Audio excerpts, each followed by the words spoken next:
Family, friends, and food. Yeah, that's right. That's what we're going to be talking about today in this week's episode of The Journey Journal. I get it. If you're struggling to lose weight, things probably get even more complicated when you're out and about with friends and family, especially those family cookouts. You know what I'm talking about.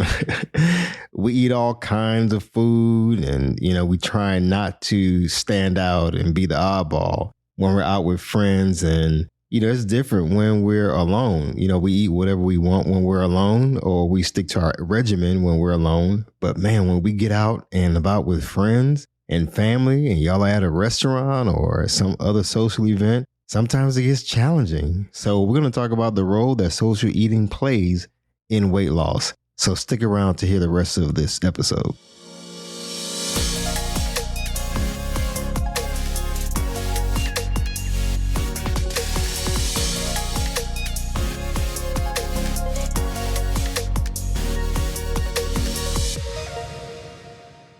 Welcome to this week's episode of The Journey Journal with me, your host, Oscar Camejo. And if you're tuning in for the first time, The Journey Journal is actually a spinoff of my main podcast, the Beating Diabetes Lifestyle Podcast, which publishes every Wednesday. The Journey Journal comes out on Monday, so thank you for tuning in. When it comes to hanging out with friends and family, food plays an important role. I get it. So when we're out and about with friends and family, it's all about having fun and having a good time. And, sometimes it just gets overwhelming for some people when, you're trying to do right. You're trying to eat healthier and make better choices when it comes to your health. And here we go. You have this big bowl of salsa and chips and nachos and all this other stuff that's in front of you. It could be at a cookout and they got these ribs and hamburgers and hot dogs and stuff, you're trying to stay away from. Oh, and don't let me get into that table with all the sweets. Your aunt made her favorite pie, or this person made their favorite custard and cake and muffins and all kind of stuff. And you're struggling. You know how it is, especially, with the big salsa bowl, you're just talking and, you dip once, you get a little bit of the salsa and it tastes good. And before you know it, you're 20 chips in and you ain't even gotten to the main food yet. Trust me, I've been there. Listen, sometimes in those social settings, you don't want to feel like the oddball. Before you know it, you see such and such getting seconds. So you automatically get up and get seconds too. So in this week's episode, we're going to be discussing how not to be influenced by how other people eat. That includes family and friends. I know it's a struggle. I get it. And we're also going to be talking about my recommendations for finding balance when it comes to eating in social settings. Living healthy shouldn't be complicated, but sometimes we make it real complicated. We get frustrated because automatically, we're trying to live healthy, right? We're trying to do the right thing and we just get stuck sometimes. Listen, I've been there, done that. I know how it is. Matter of fact, I went out to eat, a couple times this week with some friends, and they know how I am about eating food and, eating healthier and healthy options. So, you get those friends that joke about,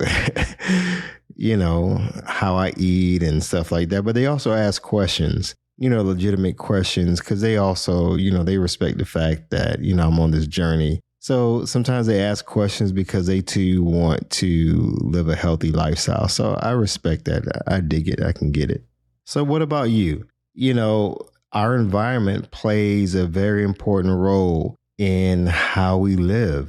When I mean by environment, I mean our circle of friends. As a matter of fact, one of the 4 things that I tell people to examine when they're starting this health journey is their environment, their circle of influence, their friends. And before we know it, we're adopting certain habits and certain behaviors basically based on the people that we hang around with the most, like that old saying, I'll tell you who you are by the people you hang around, grandmama was right. So, but at the end of the day, I don't want you to feel bad or to feel discouraged if you, what they call, fall off the wagon. We all make mistakes. We all slip back sometimes, but it's not about us falling or how many times we've fallen. It's how we get up and the fact that we keep getting up. So I want to encourage you all straight out the gate to be encouraged with where you are in your journey. Weight loss is not easy, especially if you have other complications such as type 2 diabetes, which is what I dealt with. And thank God I was able to reverse it. You may be dealing with hypertension, high blood pressure, and some other things, high cholesterol, some thyroid issues. There could be a number of other conditions, inflammation that affects a lot of things in the body. I get it. And here you are trying to live a healthy lifestyle. And, you're trying to lose weight, and obviously eating plays a major role where that's concerned. So you definitely have to evaluate how you're living and how you respond when you're in certain social settings. A lot of people don't know this, but I have a background in sociology. So not only do I have a marketing background, an English background, but sociology. As a matter of fact, sociology, the study of human behavior and how we interact with each other and how we behave in certain settings, that's something that fascinates me. It always has. We have certain idiosyncrasies or certain things that we do by habit. Like when we get in an elevator, we tend to do the same thing. If we get on by ourselves or if we get on with other people where there's strangers involved, there's that awkward silence and everybody looks up at the numbers and stays quiet for like 80 hours. It's weird. And there's no difference when it comes to social settings. When we sit down at a restaurant, and you have that menu that's in front of you, you can't control what the restaurant provides. You just have those options that are right in front of you. So when we get in those situations, they're a break from our normal routine. It's different from how we eat when we're at home, even if we're eating at home with family. You go to a restaurant, you have that menu with like a million choices, and 90% of the choices on there are stuff that's probably not that great for you if you're eating it all the time, like every day. So you already deal with some anxiety with choosing food, and that's why some people, when they're in an environment like that at a restaurant, they ask somebody else, hey, what are you going to have? Oh, well, I'm going to have this, that. But imagine both people were like, I don't know, what are you going to have? And they keep going back and forth. Then they ask the third person. That person don't know what they're going to eat. So everybody's just like, we don't have control over what is placed before us. But we do have control over what we put in our bodies and what we choose to put in our bodies. So in this episode, I want to remind you that you are empowered to make better choices when it comes to your health and nutrition. Does that mean you have to eat healthy every single day? Of course, that would be my preference. It would be my preference for you to make wiser decisions. But when you're in those situations and you feel the pressure, because everybody else is, eating the nachos with all the sour cream and cheese and all this other stuff, or, again, you're at the cookout and they just have all this stuff that is a problem food for you. Or you get invited to someone's house and they have a whole bunch of bread and pasta there. And you already know you've been trying to work on, not eating as much starch and reducing your carb intake and all of that. And here you are, you got a mound of bread. That's like the first thing that's put before you, whether you're at a restaurant or you're at your friend's house. Or grandmama's house. And who's going to deny grandmother the opportunity to feed her babies? Nobody. Nobody wants to get in trouble with grandma. I get it. And so you just feel this social anxiety. But at the same time, in the back of your mind, you're like, don't eat that bread. Don't eat that pasta. The other part of you is like, eat it anyway. Just enjoy yourself. Eat it in moderation. I keep saying that I'm going to do an episode on that whole philosophy of moderation and whatnot. I just have my own personal soapbox that I stand on when it comes to quote unquote moderation.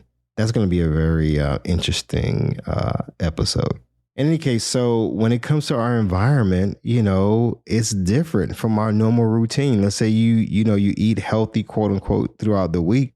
And here it is, it's Saturday or Friday night or Sunday, and you're out and about, or you had a cookout, and it's like, okay, you're faced with these decisions, whether it's, a wedding, and the wedding cake is just staring at you and it's like your favorite icing on it, and you're like, oh my gosh, I'm working on something. No, don't eat it.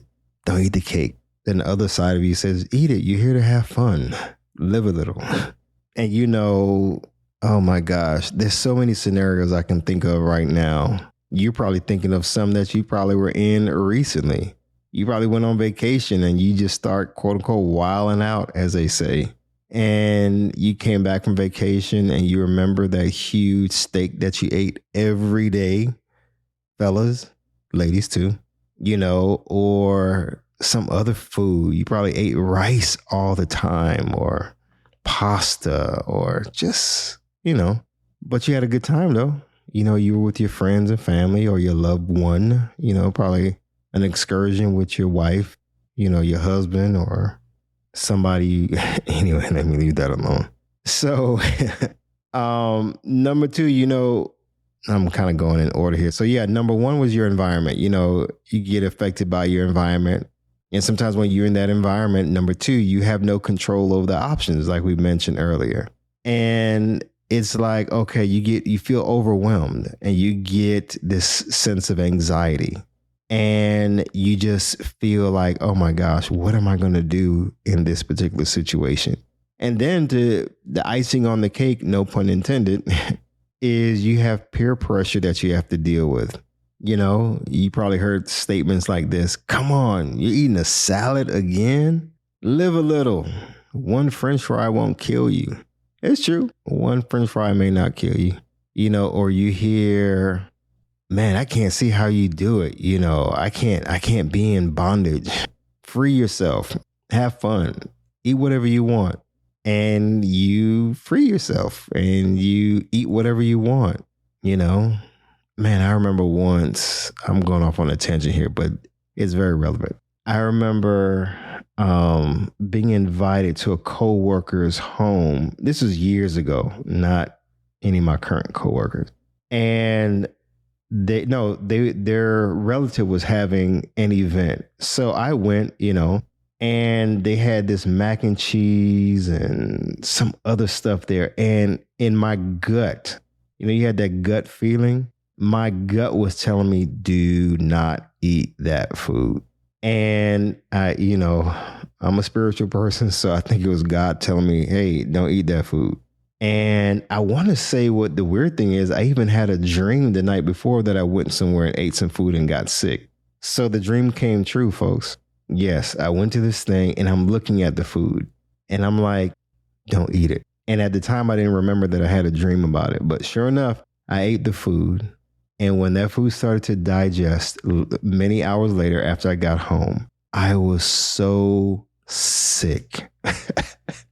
So, moral of the story, follow your gut. Follow your gut instincts, folks. So, now how to handle situations like that. I wanted this episode to be really short and sweet. What do you do when you're in situations like that and you feel the pressure from your loved ones?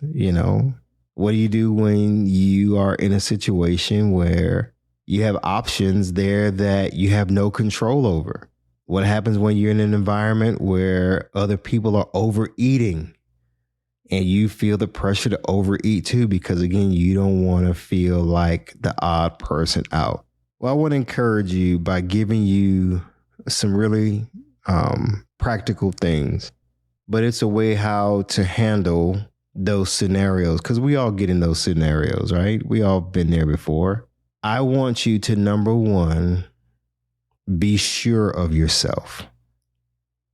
Be sure and be confident of who you are and where you are on your journey towards good health. Because you see, when you put your stake in the ground, if you will, when you plant your foot firmly on your decision to live healthy, that decision is going to be challenged. It's going to be put to the test.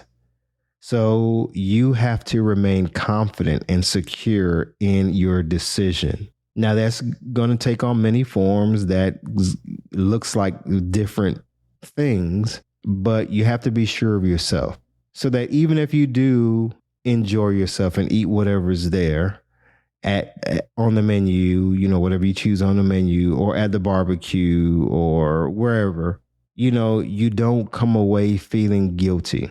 Because, guilt and that emotion of guilt, it can really set you back if you allow it.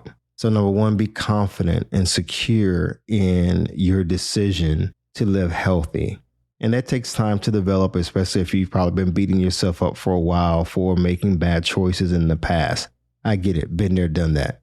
Number two, I want you to get to the point where you change your attitude when it comes to food and social settings. Now, what do I mean by that? Your attitude up until this point may be, hey, whatever's there at the party or the wedding or the barbecue or at this relative's house, I'm just going to, just eat whatever because that's what we do. When we get together, this is what we do. And I'll deal with the other stuff later. I'll deal with eating healthy later. That may be your normal attitude. But if you're working on something, you may need to reframe your attitude and reframe your mindset around food. Because just because, you go to the social event every year or every weekend or every so often doesn't mean you always have to make the same choices. You're not stuck.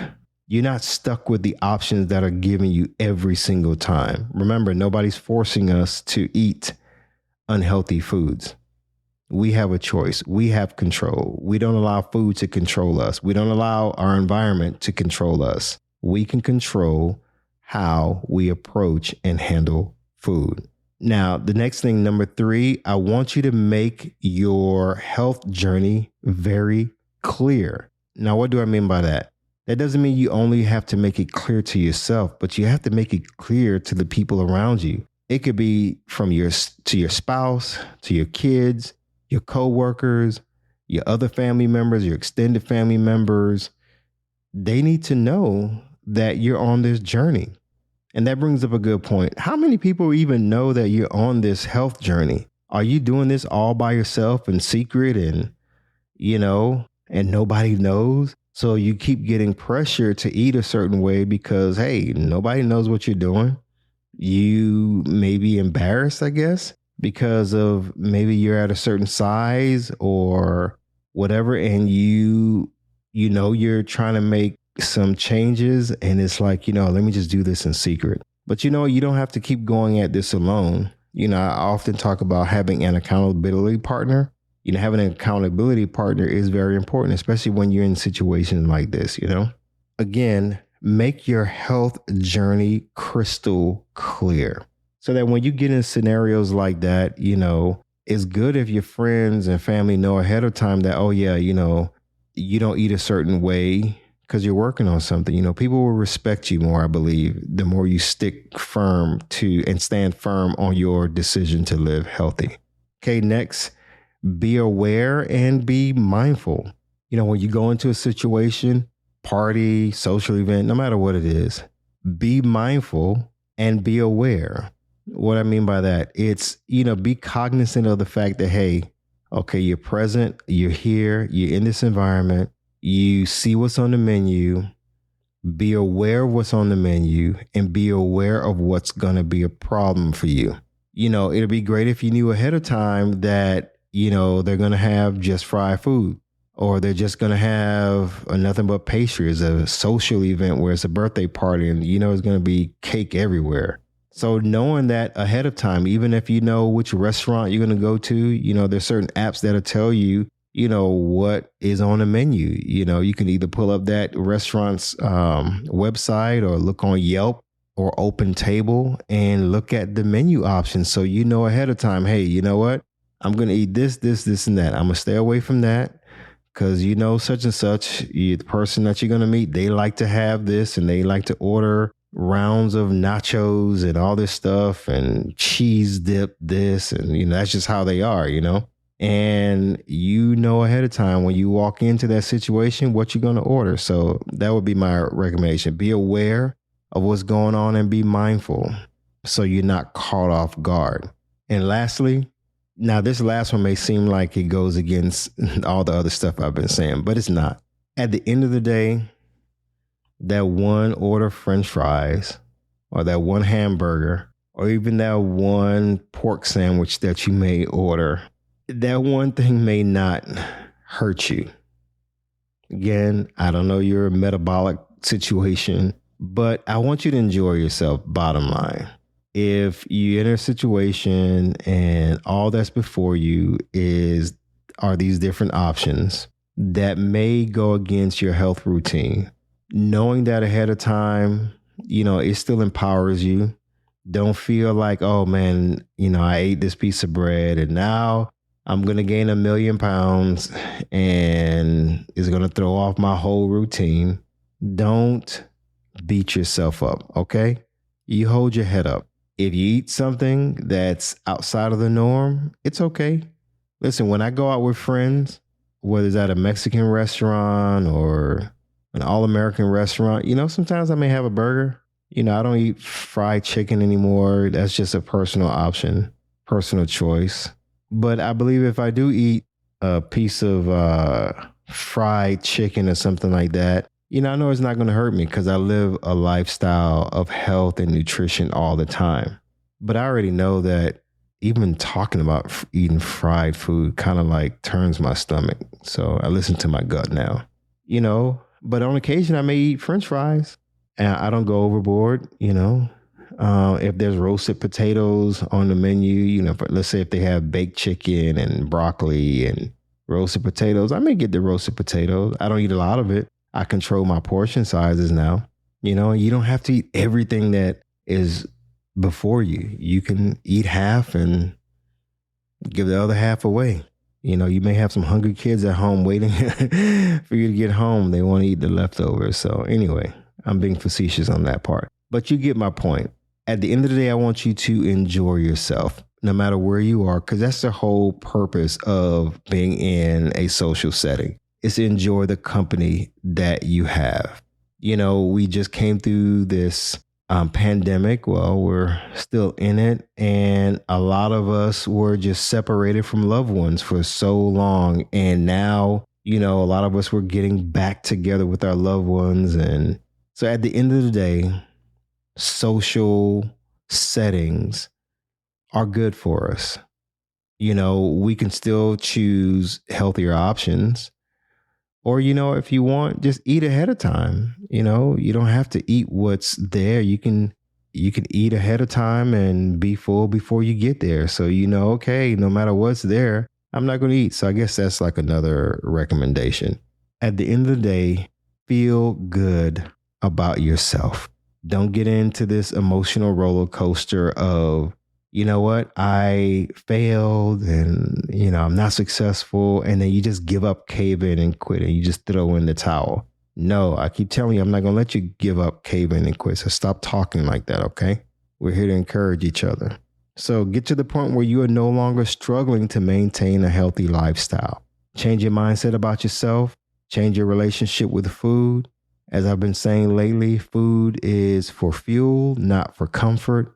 When you get in those situations, those social environments and social events, understand what food is for. It is for fuel. It is not to make you happy. Food is not there to bring you joy, even though you enjoy eating. I enjoy eating, but food is not there to make us happy. Food is there to fuel our bodies. So when you start looking at food as fuel, then you can start approaching food differently. So when you see that cake, you can ask yourself, okay, yeah, I know I love sweets. I know I have a sweet tooth. I have sugar cravings. But at the end of the day, is that going to benefit me or work against me? So That'll help you make better decisions when it comes to food. Usually at these parties and get-togethers, they may have some fruit and salad. That may be the only thing that you eat, that and maybe some chicken or beef.